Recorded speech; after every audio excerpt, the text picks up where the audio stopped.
In 1978, in a small village near Coburg, West Germany, a group of American cavalry officers clad in field uniforms entered a modest gasthouse for lunch. The establishment was unassuming, with wooden beams and the aroma of traditional German cuisine filling the air. As the officers settled at a sturdy wooden table, the owner, a middle-aged German man with a warm smile, approached them. "Welcome, gentlemen," he greeted in fluent English. "I hope you enjoy our schnitzel and potato salad." The officers exchanged pleasantries, appreciating the hospitality. As they dined, the owner pulled up a chair and joined them, his eyes reflecting a mix of nostalgia and camaraderie. "You should know, fellow soldiers," he began, his voice tinged with emotion, "that the greatest thing that ever happened to me was getting captured by your army. I mean it." The officers paused, intrigued by the unexpected confession. One of them, Captain Reynolds, leaned forward. "That's quite a statement," Reynolds remarked. "Would you mind sharing your story?" The owner chuckled softly, nodding. "Let me tell you how a young panzer commander's world changed forever," he began, his gaze drifting as he delved into memories long past. Desert sand swirled around the tracks of the Panzer IV as Hans Müller adjusted his position in the commander's cupola. The North African sun beat down mercilessly on the German Afrika Korps positions near the Tunisian border. At 24, Hans had already earned his stripes as a tank commander, leading his crew through months of desert warfare against British and American forces. The year was 1943, and the tide of war was beginning to turn against Germany and North Africa.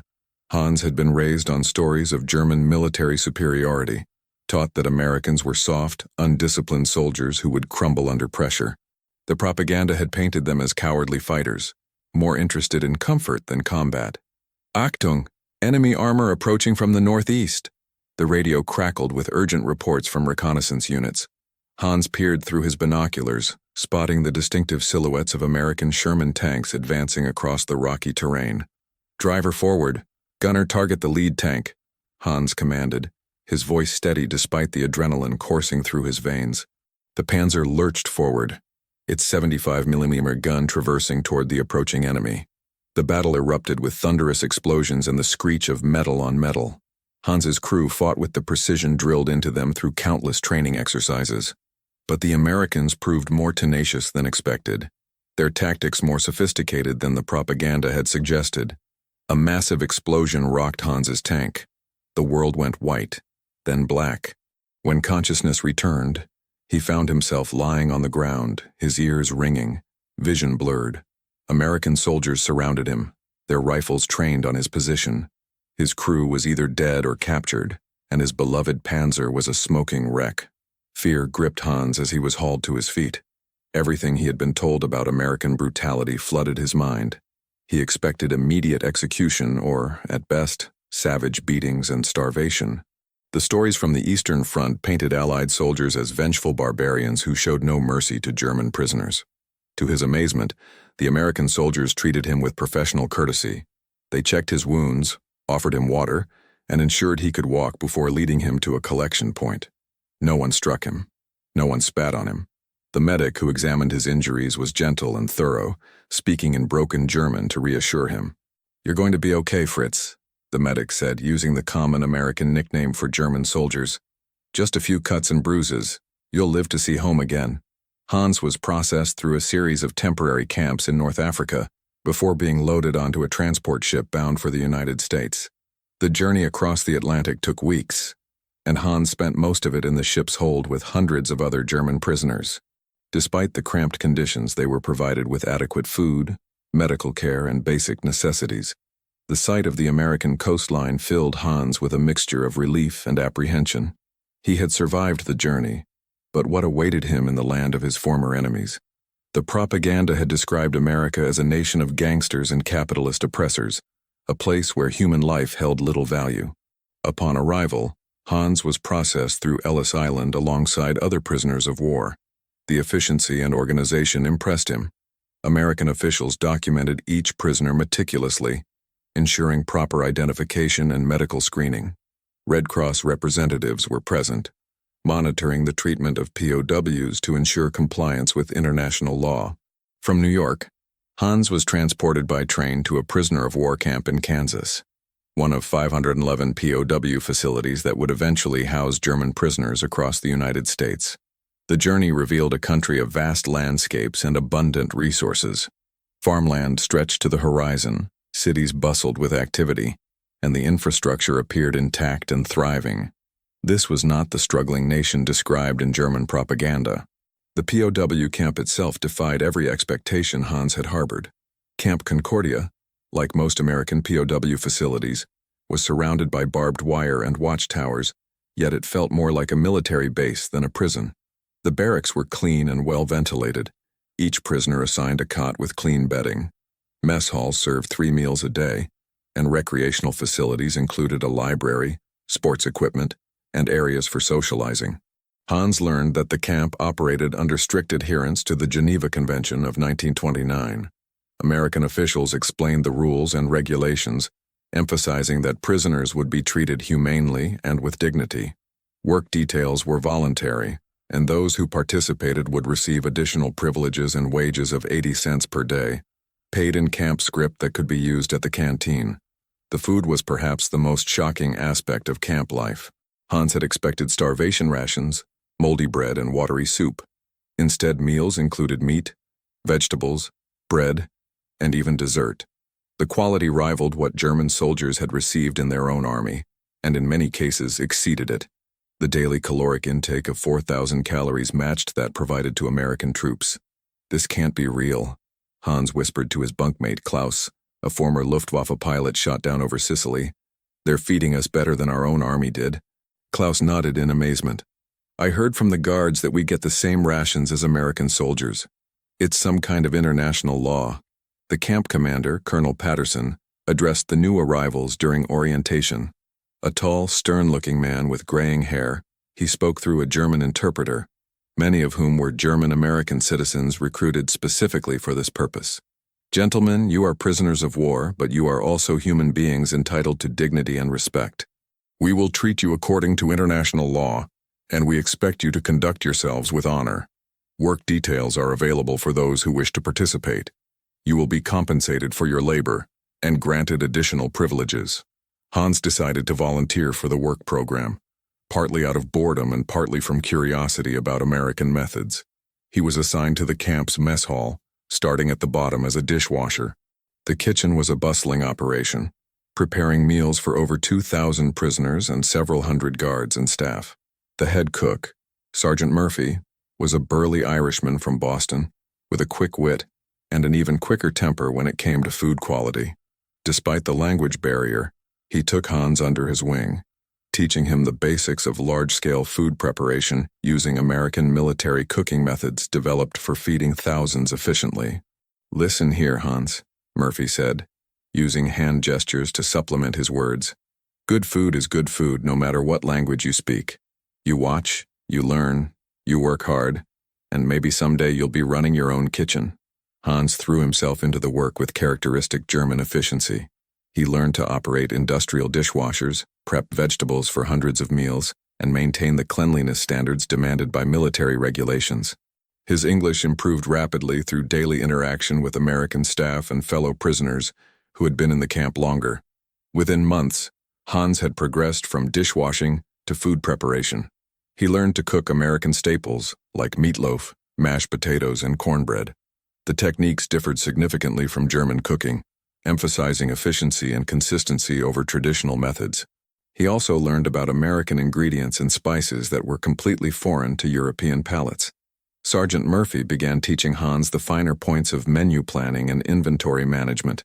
"You've got a good head for this work," Murphy observed. "Ever think about running a restaurant after the war?" The idea seemed absurd to Hans at the time, but he found himself genuinely interested in the business aspects of food service. Murphy explained profit margins, supplier relationships, and customer service principles that were foreign concepts in wartime Germany. The American emphasis on customer satisfaction and business efficiency opened Hans's eyes to possibilities he had never considered.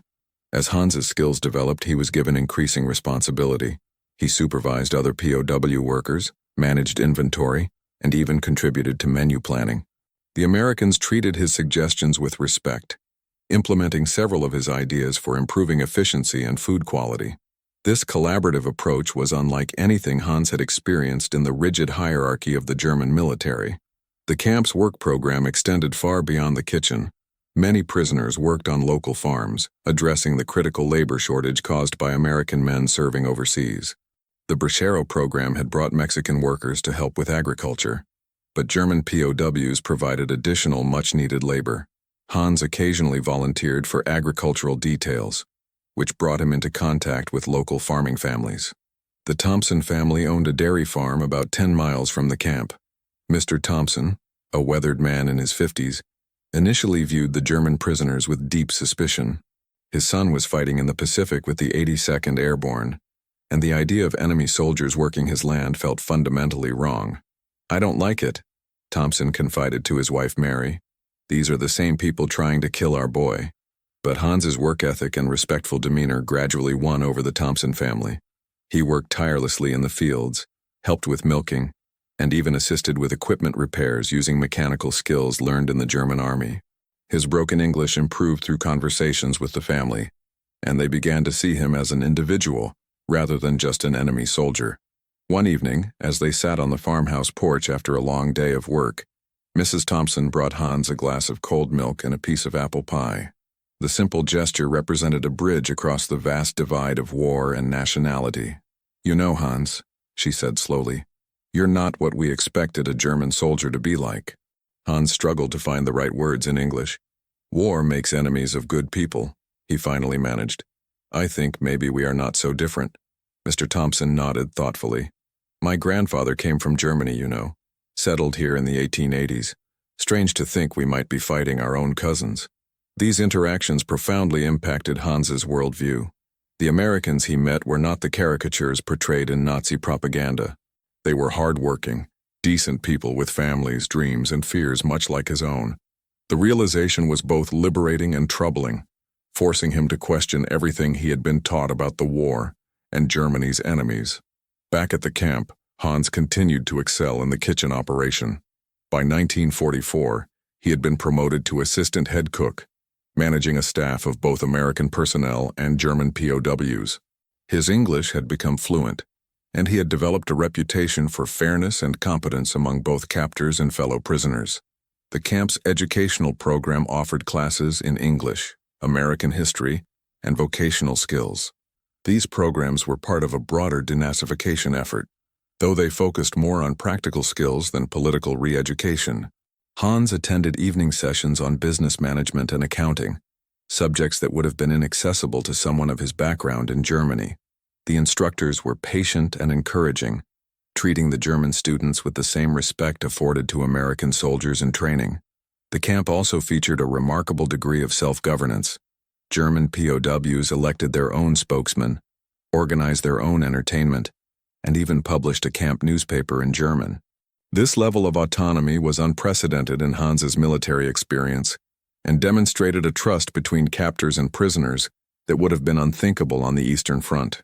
News of the war's progress filtered into the camp through official channels and letters from home. The D-Day invasion, the liberation of Paris, and the steady advance into Germany itself painted a clear picture of Germany's impending defeat. Many prisoners fell into depression, uncertain about their future and the fate of their families. Hans found himself in an unusual position. While saddened by Germany's suffering, he had developed a genuine appreciation for American values and methods. The experience had opened his eyes to possibilities he had never imagined. The skills he was learning, the relationships he was building, and the perspectives he was gaining would serve him well regardless of what the future held. The camp received regular visits from International Red Cross inspectors, who documented the conditions and treatment of prisoners. These reports, later made public, consistently praised American POW facilities for exceeding Geneva Convention requirements. Hans witnessed these inspections firsthand and marveled at the transparency and accountability that characterized American military operations. In early 1945, as news of Germany's surrender reached the camp, the atmosphere became somber. Prisoners faced the prospect of repatriation to a defeated and devastated homeland. Many had no idea if their families were alive or if their homes still existed. The process of repatriation would be gradual, with prisoners classified according to their likelihood of supporting democratic reconstruction. Colonel Patterson addressed the prisoners one final time before repatriation began. "Gentlemen, you came here as enemies of the United States. I hope you leave as friends. You have conducted yourselves with honor, and you have been treated according to the laws of civilized nations. Take what you have learned here and use it to build a better future for yourselves and your country." Hans packed his few belongings, including a cookbook given to him by Sergeant Murphy and a letter of recommendation for his work in the kitchen. The American staff had become more than captors. They had become teachers, colleagues, and in some cases, friends.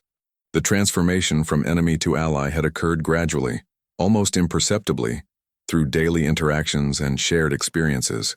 The journey back to Germany was a stark contrast to his arrival in America.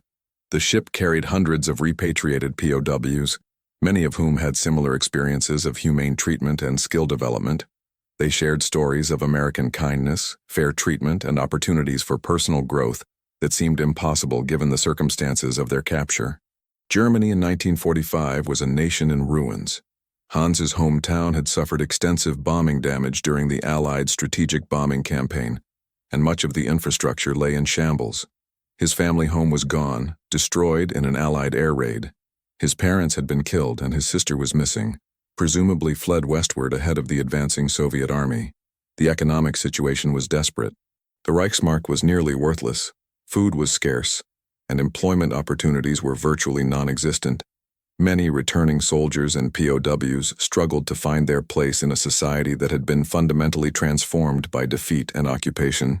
The denazification process meant that former party members faced restrictions on employment and business ownership. Hans found temporary shelter in a displaced persons camp, but he was determined to rebuild his life using the skills he had acquired in America. He had saved a small amount of money from his POW work, converted to American dollars, and he possessed knowledge that few Germans had, practical experience in American business methods and food service management. In his hometown, Hans discovered a small guest house that had been damaged but not destroyed in the bombing. The previous owner had died, and the property was available for purchase at a fraction of its pre-war value. Using his savings and a small loan from a local bank impressed by his American work experience and letter of recommendation, Hans acquired the building. The renovation process was challenging. Building materials were scarce, skilled labor was expensive, and customers had little money to spend on dining out. But Hans applied the efficiency principles he had learned in the American camp kitchen, focusing on quality, consistency, and value. He also implemented the customer service standards he had observed, treating each patron with respect and attention.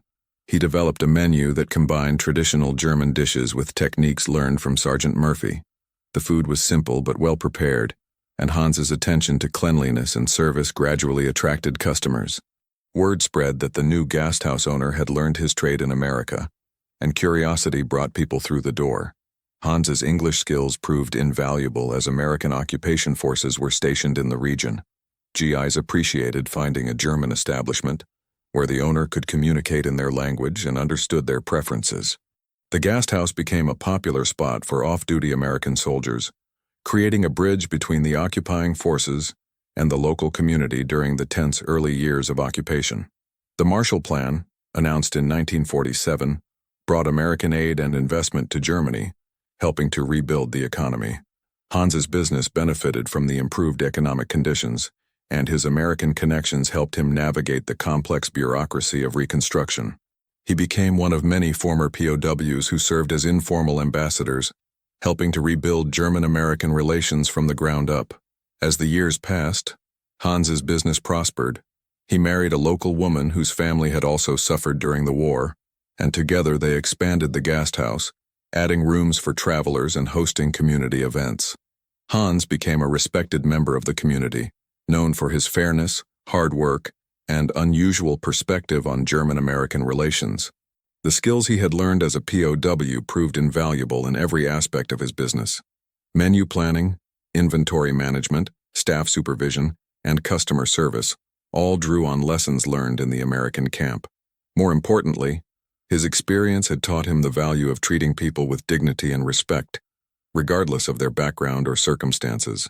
By the 1970s, Hans's Gasthaus had become a landmark in the region. He employed local residents, supported community activities, and had built a reputation for quality that extended far beyond his village.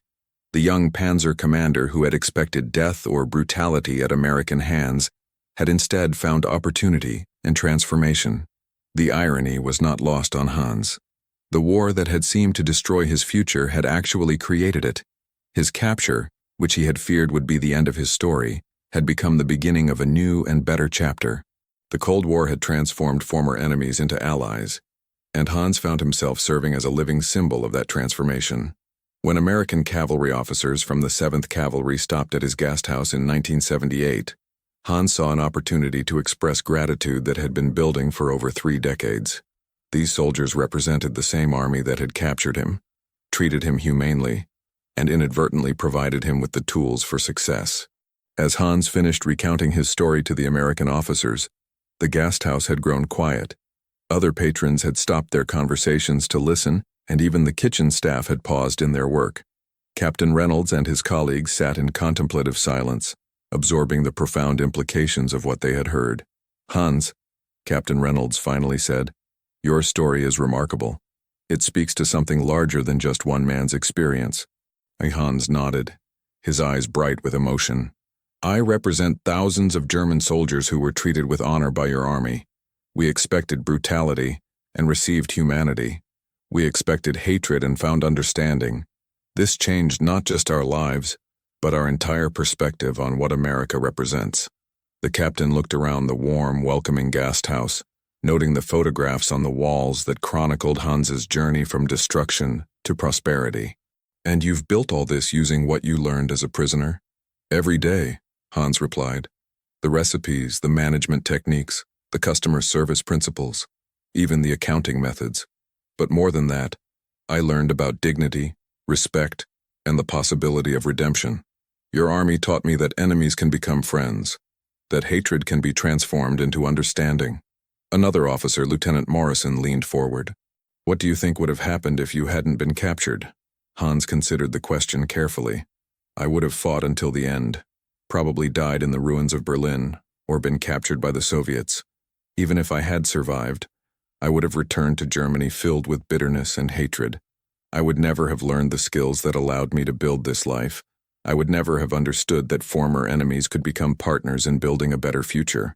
The conversation continued for another hour, touching on the broader implications of humane treatment of prisoners, the role of the Geneva Convention in maintaining civilized standards even during warfare, and the long-term benefits of treating former enemies with dignity and respect. As the officers prepared to leave, Hans refused their attempts to pay for the meal. "This is my way of saying thank you," he insisted, "for the kindness shown to me when I needed it most, for the opportunities I was given to learn and grow, and for the chance to build a life I never could have imagined." Captain Reynolds shook Hans's hand firmly. "Thank you for sharing your story with us. It's a reminder that even in the darkest times, humanity can prevail." Hans raised his glass one final time, to former enemies who became friends, and to the possibility that understanding can triumph over hatred. The officers joined the toast, their glasses clinking in the warm light of the Gasthaus. As they departed, Hans watched from the doorway, reflecting on the strange turns of fate that had brought him from the desert sands of North Africa to this moment of reconciliation and gratitude. The story of Hans Meller was not unique. Thousands of German prisoners of war had similar experiences in American camps, learning skills, developing relationships, and gaining perspectives that would serve them well in the post-war world. The humane treatment they received, mandated by international law but implemented with genuine care and professionalism, created a foundation for the strong German-American alliance that would prove crucial during the Cold War. In treating their prisoners with dignity and respect, the Americans had not only upheld the highest standards of civilized warfare, but had also invested in the future. Former enemies became allies, and the lessons learned in POW camps contributed to the rebuilding of Germany as a democratic partner in the Western Alliance. Hans's Gasthaus stood as a testament to the transformative power of humanity in the midst of conflict. It represented the possibility that even the most bitter enemies could find common ground, that understanding could emerge from hatred, and that the seeds of future friendship could be planted even in the darkest hours of war. As the American officers drove away into the German countryside, they carried with them a profound appreciation for the unexpected consequences of treating prisoners with honor and dignity. The young panzer commander who had expected death had instead found life, opportunity, and the chance to build bridges between former enemies. The greatest thing that had happened to Hans Müller was indeed his capture by the American army. But the greatest thing that had happened to German-American relations was the decision to treat prisoners of war as human beings deserving of respect and dignity, even in the midst of the most destructive conflict in human history. Thank you for watching. If you enjoyed this incredible story of how humanity can triumph even in the darkest times of war, please give this video a thumbs up, and let me know in the comments below what you thought about Hans's remarkable journey from enemy soldier to grateful friend. If you're not already subscribed to our channel, hit that subscribe button and ring the notification bell so you never miss these powerful, untold stories from history. Your support helps us bring you more fascinating tales that textbooks often overlook. I'd love to hear from you.